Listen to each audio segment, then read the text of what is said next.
राष्ट्रपति रामनाथ कोविंद ने आज रक्षा अलंकरण समारोह में देश की सुरक्षा के लिए अदम्य साहस का प्रदर्शन करने वाले जवानों को वीरता पुरस्कार से किया सम्मानित।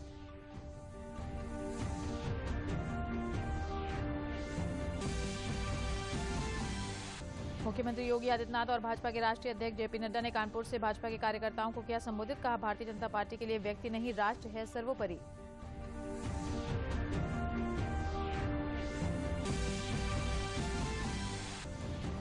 छब्बीस नवंबर को मनाया जाएगा संविधान दिवस। 23 भाषाओं में संविधान की प्रस्तावना का होगा ऑनलाइन वाचन। राष्ट्रपति, उपराष्ट्रपति और प्रधानमंत्री समारोह को करेंगे संबोधित।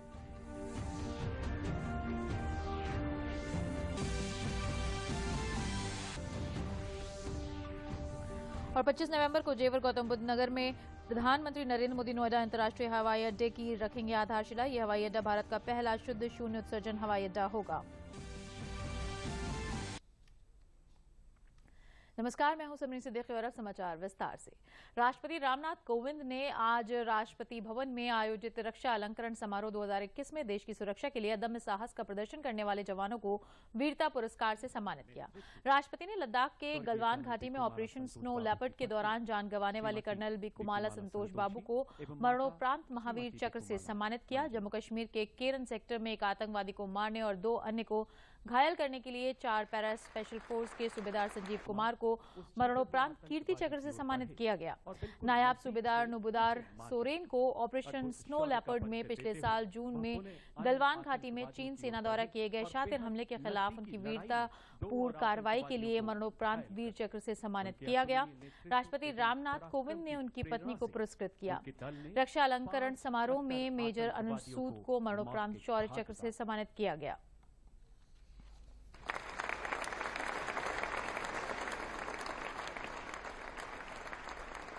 सूबेदार नुदुराम सोरेन ने अत्यंत मुश्किल हालात में अपनी सैन्य टुकड़ी को संगठित किया। शत्रु के उन सभी प्रयासों का मुंह तोड़ जवाब दिया जिससे वह भारतीय सैनिक टुकड़ियों को वापस लौटाना चाहते थे।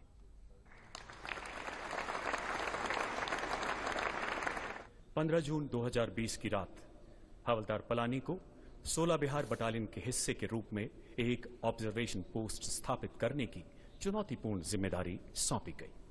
अचानक दुश्मन ने इनका घेराव करते हुए इन पर आक्रमण कर दिया। ये शूरवीर सैनिक आमने सामने की लड़ाई में दुश्मन से जा भिड़ा।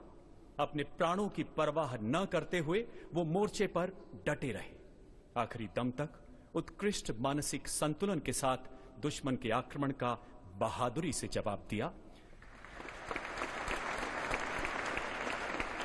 नायक दीपक सिंह बटालियन में नर्सिंग सहायक की ड्यूटी का निर्वाह कर रहे थे। ऑपरेशन स्नो लेपर्ड के दौरान उन्होंने गलवान घाटी में भिड़ंत के दौरान हताहतों को उपचार उपलब्ध कराया। गंभीर जख्मों के बावजूद उन्होंने घायल सैनिकों को चिकित्सा सहायता प्रदान करना जारी रखा और कई सैनिकों की जान बचाई। अंत में वो अपनी चोटों के कारण शहीद हो गए। उपचार उपलब्ध कराने और 30 से अधिक भारतीय सैनिकों की जान बचाने में उन्होंने महत्वपूर्ण योगदान दिया।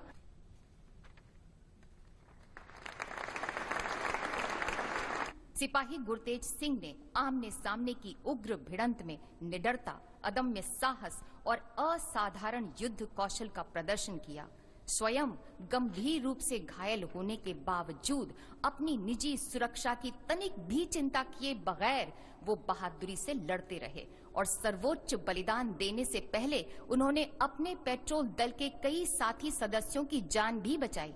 सिपाही गुरतेज सिंह ने विशिष्ट वीरता का प्रदर्शन किया और राष्ट्र के लिए सर्वोच्च बलिदान दिया।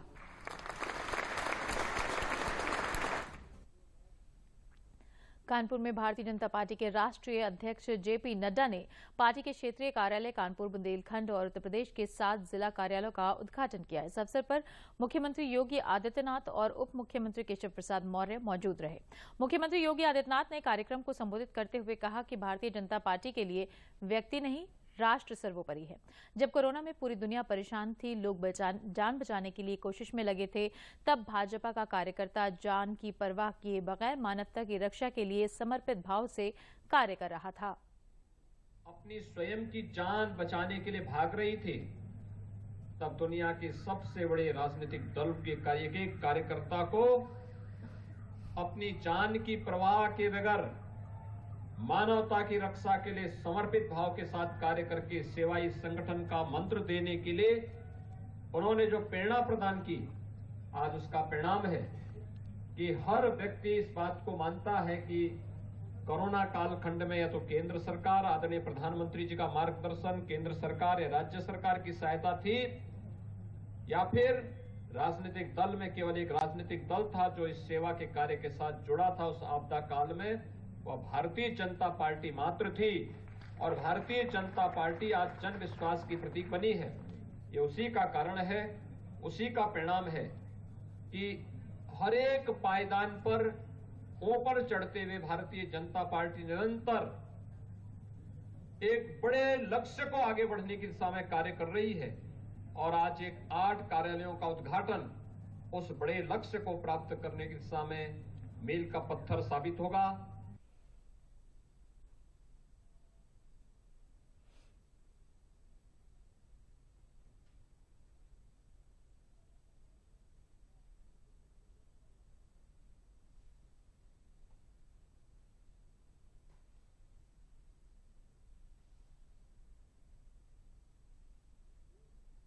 भाजपा अध्यक्ष जेपी नड्डा ने कार्यक्रम को संबोधित करते हुए कहा कि भारतीय जनता पार्टी एक ऐसी पार्टी है जहां सामने बैठा हुआ कार्यकर्ता कल को मंच पर प्रदेश का नेतृत्व कर सकता है। कांग्रेस पार्टी नहीं है जहां पर आपको आगे बढ़ने के लिए एक परिवार में पैदा होना पड़ता है। उन्होंने कहा कि पद के पथिक को रुकना नहीं, हमेशा चलते रहना है। पार्टी को मजबूत करना ही हमारा लक्ष्य है।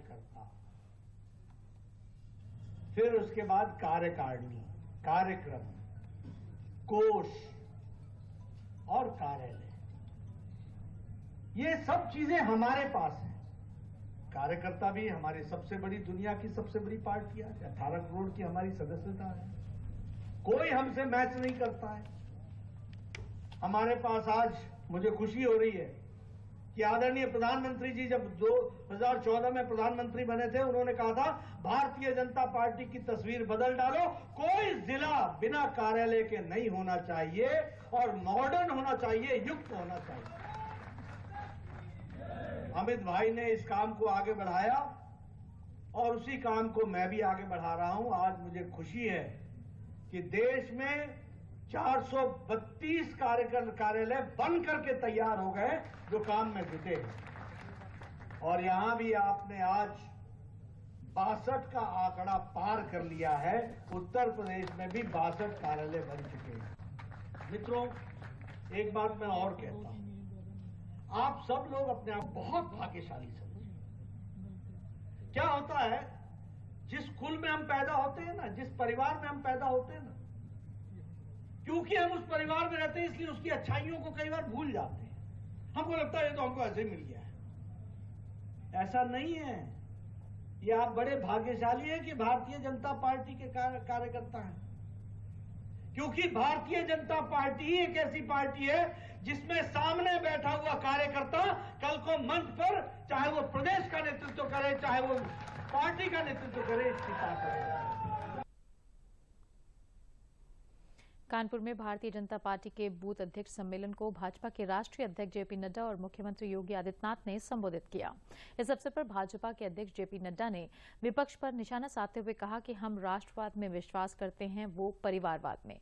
हम सबका साथ सबका विकास में विश्वास करते हैं, तो वो वोट बैंक की राजनीति पर विश्वास करते हैं। उन्होंने कहा कि कोरोना कालखंड में जब अन्य राजनीतिक पार्टियों के लोग आइसोलेट हो गए थे, तब भाजपा के कार्यकर्ता सेवा ही समर्पण के मंत्र के साथ जनता की सेवा में तत्पर थे।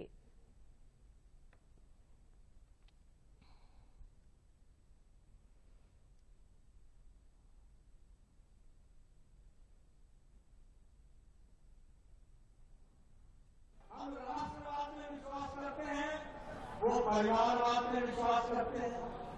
हम सबका साथ में विश्वास करते हैं, वो वोट बैंक पर विश्वास करते हैं। पटेल गांधी को याद करते हैं और उनको आज भी कितना याद आता है। पटेल ने देश को छोड़ा, रियासतों को छोड़ करके एक समृद्धशाली भारत बनाया। पटेल ने देश को, एक आत्मा को शारीरिक रूप से ऊपर से नीचे तक छोड़ने का काम किया और देश को खंडित करने का किया। और आज जो लोग घृणा को याद करते हैं उनको चुनाव में मुंह तोड़ जवाब देना ये राष्ट्रवादी ताकतों का काम होता है। इसको हमको समझना चाहिए।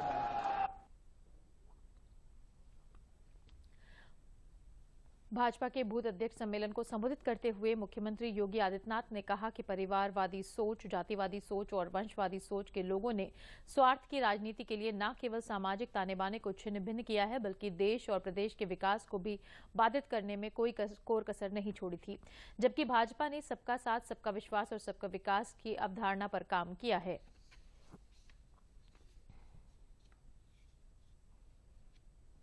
प्राकृतिक संपदा से भरपूर क्षेत्र उत्तर प्रदेश और देश के विकास का एक आधार बन सकता था, लेकिन आजादी के बाद परिवारवादी सोच के लोगों ने न केवल सामाजिक ताने बाने को छिन्न भिन्न किया बल्कि अपने राजनीतिक स्वार्थ के लिए इस क्षेत्र के विकास को भी बाधित करने में कोई कोताही नहीं बरती। लेकिन हम सब आभारी हैं प्रधानमंत्री मोदी जी के, आज जिनके नेतृत्व में पूरी दुनिया एक नए भारत का दर्शन कर रही है और ये नया भारत एक सशक्त और समृद्ध भारत के रूप में दुनिया के सामने अपनी ताकत का परचम लहराने का कार्य कर रहा है। और अब समाचारों में आगे बढ़ने से पहले लेते हैं एक विराम।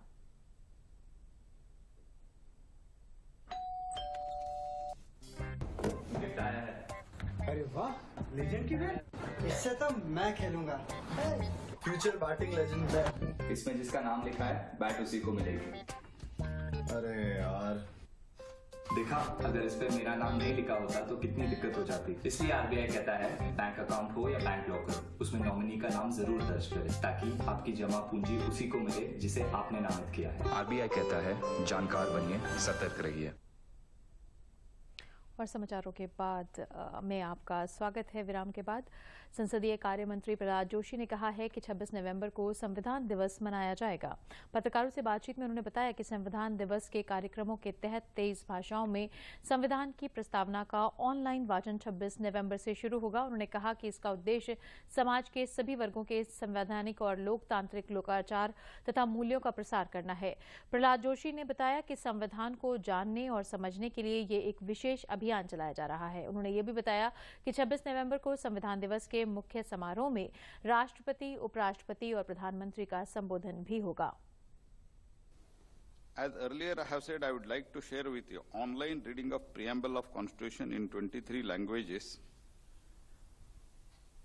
would be operational for use from 26th November onwards. The purpose of both these portals is to spread the constitution and democratic ethos and the values across all the sections of the society using this auspicious occasion. प्रधानमंत्री नरेंद्र मोदी 25 नवंबर को जेवर में Noida international airport का शिलान्यास करेंगे। ये airport Delhi NCR में बनने वाला दूसरा अंतर्राष्ट्रीय एयरपोर्ट होगा जो लोगों को काफी सुविधाएं प्रदान करेगा। ये हवाई अड्डा उत्तर भारत का लॉजिस्टिक गेटवे होगा। अत्याधुनिक सुविधाओं से सुसज्जित हवाई अड्डे बनने से व्यावसायिक गतिविधियों को भी बढ़ावा मिलेगा। एयरपोर्ट के पहले चरण का विकास कार्य 2024 तक पूरा कर लिया जाएगा।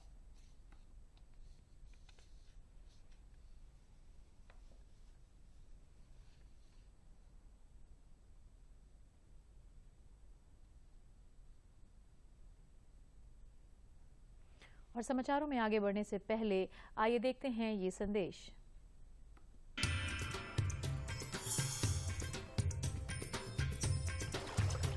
गंगा के किनारे से जमुना के मझधारे तक,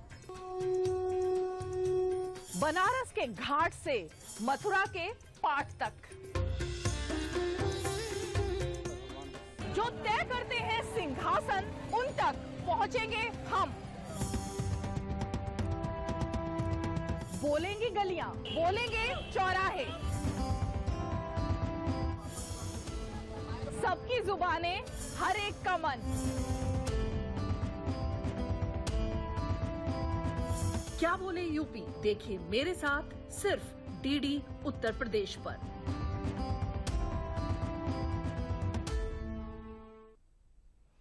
केंद्रीय युवा एवं खेल मामलों के मंत्री अनुराग सिंह ठाकुर ने मुजफ्फरनगर पहुंचकर खेल प्रतियोगिताओं में हिस्सा ले रहे खिलाड़ियों का हौसला बढ़ाया। केंद्रीय मंत्री ने वॉलीबॉल कोर्ट में खिलाड़ियों के साथ हाथ भी आजमाया। उन्होंने कुश्ती खिलाड़ियों से भी बातचीत की। केंद्रीय राज्य मंत्री और स्थानीय सांसद संजीव बालियान ने भी खिलाड़ियों का हौसला बढ़ाया। इस मौके पर खेल मंत्री ने कहा कि मुजफ्फरनगर में सांसद खेल स्पर्धा के शानदार आयोजन से खिलाड़ियों में नई ऊर्जा मिलेगी।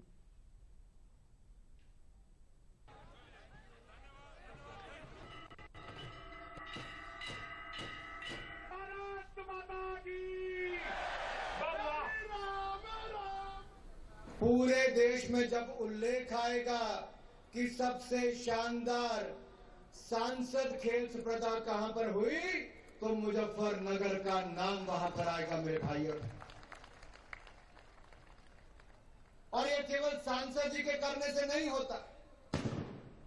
जब जनता की भागीदारी होती है, खिलाड़ी खेलते हैं, जनता उनका मनोरंजन के साथ साथ उनका मनोबल बढ़ाने भी जनता यहां पर आती है, तो इससे पता चलता है कि अब ये कार्यक्रम केवल सांसद जी का नहीं, मुजफ्फरनगर के जन जन का हो गया है। मुजफ्फरनगर में इस आयोजन में 30 ऐसे पूर्व और वर्तमान खिलाड़ी आए जिन्होंने एशियन गेम्स में, कॉमनवेल्थ गेम में आपका नाम और देश का नाम अंतर्राष्ट्रीय स्तर पर ऊंचा करने का काम किया है। तो मैं कह सकता हूं भाई संजीव बालियान जी, आपने पूर्व के खिलाड़ियों को बुलाकर ये दिखा दिया है कि आज के खिलाड़ियों को भी उनसे प्रेरणा मिलेगी, मनोबल बढ़ेगा और आने वाले समय के अगर मेडल विजेता होंगे तो सांसद खेल स्पर्धा में जिन्होंने भाग लिया है उनमें से ही खिलाड़ी आगे आएंगे। मैं आपको पूर्ण विश्वास दिलाता हूं।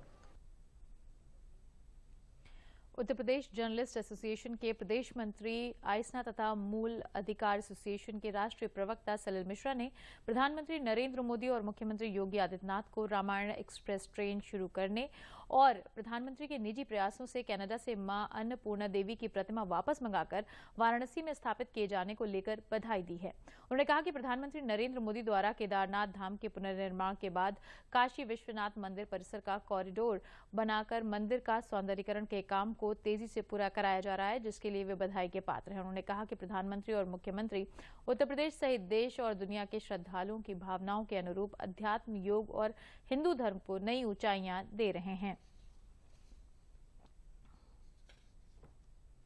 प्रधानमंत्री नरेंद्र मोदी की प्रेरणा से गुजरात के राजकोट की एक स्वयंसेवी संस्था के द्वारा वाराणसी में 1,08,000 लोगों का निःशुल्क मोतियाबिंद ऑपरेशन किया जा रहा है। इसके तहत 19 नवंबर से ही रोगियों का रजिस्ट्रेशन और चेकअप शुरू हो गया है। ये ऑपरेशन कैंप 31 मार्च 2022 तक चलेगा। विशेष कैंप में ऑपरेशन से लेकर खाने पीने, दवा, चश्मा, लेंस सभी कुछ निःशुल्क ट्रस्ट द्वारा दिया जा रहा है। वाराणसी के अलावा आसपास के अन्य राज्यों से भी मरीज कैंप में आ सकते हैं और मोतियाबिंद का ऑपरेशन करा सकते हैं। अब तक शिविर में पहुंचे मरीजों ने बताया कि शिविर के कर्मचारी बड़े ही सम्मानजनक तरीके से लोगों की चिकित्सा कर रहे हैं। हम 1,08,000 मरीज के लिए निःशुल्क मोतियाबिंद ऑपरेशन के लिए गुरुदेव ने बोला है, उसका मां संकल्प है, इसलिए हम बनारस काशी में आए। उसका ऑपरेशन ऐसा होगा, मरीज भगवान का फेको मशीन से बिना चीरा वाला अच्छा वाला लेंस डालेंगे और उसको दवाई, ड्रॉप, काला चश्मा, ऑपरेशन के बाद 1 महीने बाद उजला चश्मा सब कुछ मिलेगा। सर, मैं आँख के ऑपरेशन के लिए आई हूँ और मुझे पेपर द्वारा पता चला तो मैं यहाँ आई। तो यहाँ का सारा व्यवस्था बहुत अच्छा है, चेकअप का भी बहुत अच्छे ढंग से हो गया सर। डेंगू की तरह ही बुखार वाली स्क्रब टाइफस बीमारी से पीड़ित मरीज मिलने के बाद उन्नाव का स्वास्थ्य विभाग और भी अधिक मुस्तैद हो गया है। संचारी रोग के नोडल अधिकारी और उप मुख्य चिकित्सा अधिकारी डॉक्टर विवेक गुप्ता ने बताया कि स्वास्थ्य विभाग की तरफ से पूरी जनपद में सावधानियां बरती जा रही हैं, जिसमें मरीज के घर के आसपास सघन सर्वे के अतिरिक्त फॉगिंग, नालियों में दवा का छिड़काव कराया जा रहा है। कृषि विभाग और पंचायती राज के द्वारा झाड़ियों की कटाई और चूहों पर नियंत्रण किया जा रहा है, क्योंकि रिसर्च में पाया गया है कि इस बीमारी के बैक्टीरिया चूहों और छछूंदर की त्वचा में रहते हैं और बीमारी का संक्रमण मनुष्य में फैलाते हैं। ये बेसिकली बैक्टीरियल इन्फेक्शन है जो कि ओरिएंटा टुस्टुगु गैमुसी करके बैक्टीरिया के थ्रू होती है, और इसका वेक्टर जो होता है वो इन्फेक्टेड शिगर्स होते हैं जो कि लार्वल माइट्स होते हैं। ये लार्वल माइट्स जो है वो चूहों के खालों में या छोटे छोटे पौधों झाड़ झंकाड़ में होते हैं। तो इस तरीके के इस बीमारी में लक्षण जो है वो लगभग डेंगू की तरह से हैं, जिसमें बुखार आना, हल्के चकत्ते पड़ जाना, इश्कार बन जाना या उसके साथ में हाथ पैरों में दर्द होना, मांसपेशियों में दर्द होना, ये सारे लक्षण होते हैं। इसमें हमारे स्वास्थ्य विभाग की तरफ से जहाँ पे इस तरीके का इन्फेक्शन का पेशेंट निकलता है वहाँ पे हम लोग 50 घरों के उसके घर के 50 घरों में हम लोग सर्वे कराते हैं। इस तरीके संदिग्ध मरीजों की जांच एलाइजा के थ्रू कराते हैं। इसके साथ में फॉगिंग, एंटी लार्वल दवा छिड़काव और ख़ास तौर से जो चूहों से प्रिवेंशन है कृषि विभाग के द्वारा, उसका भी हम लोग निरोधात्मक कार्रवाई करवाते हैं। दूरदर्शन केंद्र लखनऊ के परिसर में आज चिकित्सा शिविर का आयोजन किया गया। शिविर में आंखों की जांच, ब्लड प्रेशर, मधुमेह की निःशुल्क जांच की गई। शिविर में दूरदर्शन के अधिकारियों और कर्मचारियों ने जांच कराई। इस मौके पर दूरदर्शन के कर्मचारियों को चिकित्सा जांचकर्ताओं ने बीमारियों से बचने के उपाय भी बताए।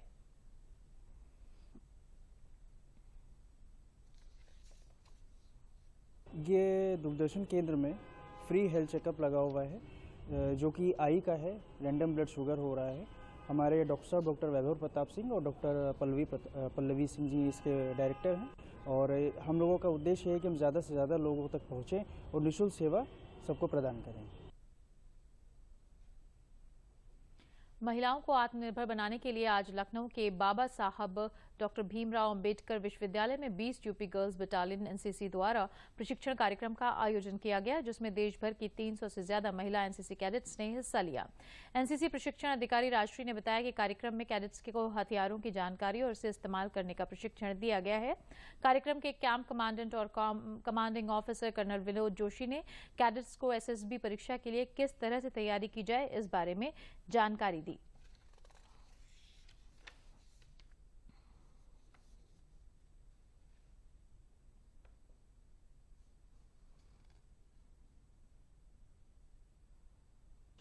कैंप का जो उद्देश्य है वो ये है कि हम जो हमारी आज की बच्चियां हैं उनको किस तरीके से आत्मनिर्भर बनाएं, उनका ओवरऑल लीडरशिप जो डेवलपमेंट है वो किया जा रहा है। साथ ही साथ ड्रिल करवाई जा रही है, हथियार से वो ट्रेनिंग ले रही हैं, जिससे कि उनका आत्मविश्वास बढ़े और आगे बहुत सारी ऐसी चुनौतियां हैं जिससे कि वो फेस कर सके बहुत ही इजी तरीके से। तो ये हमारे कैंप का उद्देश्य है। साथ ही साथ हमारे जो कैंप कमांडेंट हैं कर्नल विनोद जोशी सर, वो बच्चों को किस तरीके से ऑफिसर्स बने इसके लिए एसएसबी की ट्रेनिंग करवा रहे हैं। समाचारों में आगे बढ़ने से पहले लेते हैं एक विराम। संबंधित लेन देन के बारे में तुरंत अलर्ट पाने के लिए अपने बैंक के पास अपना मोबाइल नंबर और ईमेल रजिस्टर कर दीजिए। अगर आपको किसी ऐसे लेन देन के बारे में अलर्ट मिलता है जिसे आपने नहीं किया है या फिर अधिकृत नहीं है, तो तुरंत अपने बैंक को आप सूचित करें। आरबीआई कहता है, जानकार बनिए, सतर्क रहिए। विराम के बाद समाचारों में आपका स्वागत है। बढ़ते हैं अपनी अगली खबर की तरफ। आत्मनिर्भर भारत अभियान को बढ़ावा देने के लिए जनपद बलरामपुर में खादी और ग्रामोद्योग प्रदर्शनी का आयोजन किया गया। 5 दिसंबर तक चलने वाली इस प्रदर्शनी का उद्घाटन राज्य मंत्री पलटू राम ने किया। प्रदर्शनी में प्रदेश के विभिन्न जिलों से आए कारीगरों और शिल्पकारों द्वारा हस्त निर्मित उत्पादों के स्टॉल लगाए गए, जिसमें कश्मीर के शॉल, सहारनपुर के फर्नीचर, प्रतापगढ़ के आंवले के मुरब्बे तथा जयपुर आदि स्थानों के सामानों की खरीदारी लोग कर रहे हैं। प्रदर्शनी के प्रबंधक हिलाल अहमद वानी ने बताया कि खादी प्रदर्शनी से युवा रोजगार से जुड़कर आत्मनिर्भरता की तरफ बढ़ रहे हैं, वहीं स्वदेशी की तरफ भी लोगों का रुझान बढ़ रहा है, जिससे यहाँ खादी का प्रचार प्रसार लोगों में बढ़ रहा है। वहीं ग्रामोद्योग को भी बढ़ावा मिल रहा है।